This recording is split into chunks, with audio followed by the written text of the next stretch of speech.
Well, ladies and gentlemen, and I never thought I'd say this, but today we are going to try some flavored coffee. So what we have here, everybody, today on the Coffee, Computers, and More channel is some Packo's out of Toledo, Ohio, Highlander Grogg. And I've had this coffee before, right? I've just never done a review on it, and I think it's time I bring this one to the masses. So if you're somebody who's a fan of coffee, and you're feeling a little bit adventurous, you want to maybe step out of your shell, whether you're a medium roast person or a dark roast person, Highlander Grogg is one of those good steps out of the boundary of comfort. And if you've never had any kind of Highlander Grogg before, typical signature flavors can be things like ginger and butterscotch and vanilla and clove and so on. And this Packo's coffee is one of those coffees that does deliver that to you. So we're going to go ahead and brew some of it up, and I'm going to tell you what this flavor experience is all about. And also, surprise, for the first time ever on this channel, we are going to add creamer to a coffee to see if it makes it taste different or enhances it. I'm not going to say it tastes better, because this stuff is great as is. So Packo's, what is this? I believe it's Tony Packo's Cafe, which is based out of Toledo, Ohio. From what I've seen online, it's like a Hungarian diner.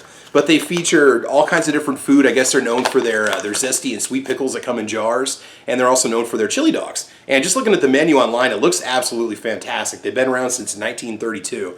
So Highlander Grogg, how does this stuff smell? Well, we got ourselves a half-pound package. And I haven't looked it up yet, but I'll definitely tell you all what the price is of this before the end of the video in case you want to try it. And I believe you can order it online. I'll try to get you some more information on that too. So the grinds themselves, they look very consistent. They're a nice chocolate brown. Okay, you probably can't see that, but they do look good. It does not smell burned. That signature kind of clovey ginger smell that you associate with a lot of Highlander Grogg coffees is definitely here. It does smell a little bit more towards the darker side of the medium roast kind of category. A little bit smoky, maybe a little bit ashy, but not burned. Okay, there's always a difference between those two. A little bit toasted. And I think we need to definitely brew this up. So we're going to try it without creamer and with creamer, because I'm telling you people, it delivers a completely different experience when you add creamer to it. All right? So Packo's Highlander Grogg, let's get busy brewing. Okay, so while the coffee's brewing up, real quick, I just want to send a little shout out to the Squiblode channel. Squiblode is a great YouTuber, does a lot of coffee reviews, and I will put a link to Squiblode's review of this same coffee at the very end, so you can kind of compare and contrast and learn as much about this coffee as you possibly can. All right, moment of truth. So now the package says, a brew to wake up to buttery notes of vanilla, maple, and butterscotch, all combined to make your coffee drinking fantasies come true. There is a distinct smell of maple in the air after having the pot brew up. It's definitely there. Let's go and get a whiff. Okay, it smells sweet. There's definitely some flavor there, right? You can tell it's definitely a mix. The vanilla, it's a warm vanilla smell. All right, let's just try it as is without the creamer and see how it tastes. We're going to be looking for the notes of vanilla, maple, and butterscotch.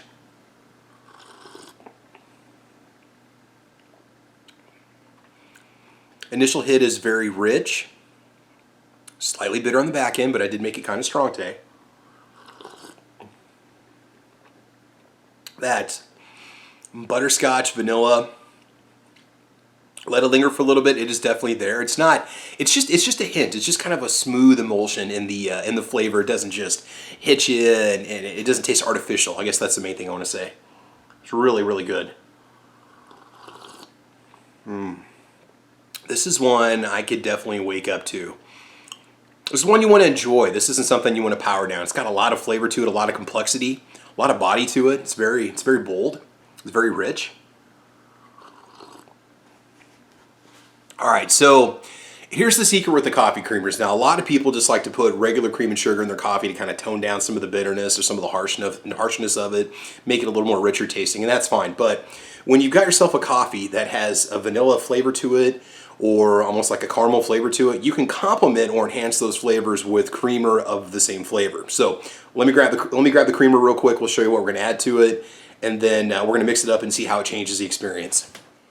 So I don't know if the term even exists, but like dessert coffee is where this fits in. Get like some sugar cookies and have a cup of this. This would easily replace cake or pie, I think. So the creamer we're using for today is the International Delight French Vanilla. Now you can get this in sugar-free, fat-free but with sugar, sugar without fat, fat-free and sugar-free. But I just got the regular. We just go ahead and go full bore on it. So International Delight, this stuff comes in a ton of flavors, and you can find this at grocery stores all over the place in the United States of America. So I've added about 4 tablespoons to it, and let's go ahead and give it a sip. This is so good.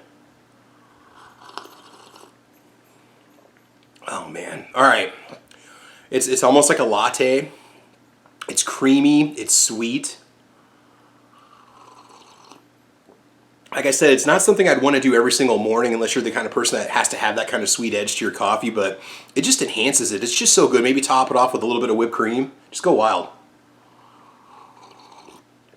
And there's this, God, I can't explain it. There's this rich, almost like a hazelnut back into it that this creamer just complements it perfectly. So no, I'm not going to sell out and start putting creamer in all my coffee because it does definitely kill the personality of certain coffees when you add creamer. But for this, with a flavored coffee, or any kind of Highlander Grogg for that matter, even if you can't get the Packos, pick up some Highlander Grogg. And it definitely does just kind of change your perception of a really good cup of coffee. My wife, who's not a coffee person, even drinks this stuff and she loves it. So yeah, Tony Packo's, Toledo, Ohio. You guys hit one out of the ballpark. This is a great Highlander Grogg. Just, you know, give yourself 1 tablespoon for about every 6 to 7 ounces of water in the coffee maker, and it's going to brew up a perfect pot. So if you like that kind of that ginger flavor, butterscotch, maple, vanilla, it's there, people. It's there.